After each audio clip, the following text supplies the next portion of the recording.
একটা ঈদ দেখতে দেখতে গেল গা, কিছুদিন পর আরেকটা ঈদ আইতাছে বুঝছস। আচ্ছা, এই 2-3টা মাস থেকে আমার এত পরিমাণ প্যারা যাইতাছে জানোস। কে তোরা তো প্যারা কে কিছে? এই যে এনজিও থেকে কিস্তি উঠাইলাম 1 লাখ টাকা, হেডার কিস্তি দেওয়া লাগতেছে। আবার একটা গাড়ি কিনলাম 2 মাস হইলো, হেডার কিস্তি দেওয়া লাগতেছে। সংসারের খরচ, ছেলে মেয়ের লেখাপড়া খরচ, কত খরচ, এগুলো আমি একলা সামলাবার পাইতাছি না। খুব পেশা যাইতাছে বুঝছস। এই সময় যদি কেউ আমার 20 থেকে 30 হাজার টাকা ধার দিত, অনেক উপকার হইতো আমার। দেখ, মানুষের খারাপ সময় ভালো সময় দুটোই আসে।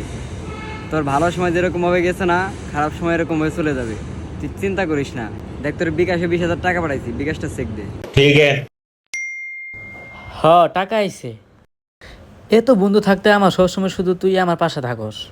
আমার যে এই টাকাটা দিয়ে কি পরিমাণ উপকার হইলো। শাওন, ও শাওন, ও বেটা শাওন, নিচে আয়, এদিকে আয়, এদিকে আয়, এদিকে আয়, নিচে টাকা নিচে, এই যে আমি তোর যদি 20,000 টাকা দিছে না, ওই টাকাটা দিয়া পরে গাড়িটা নিয়ে আইস।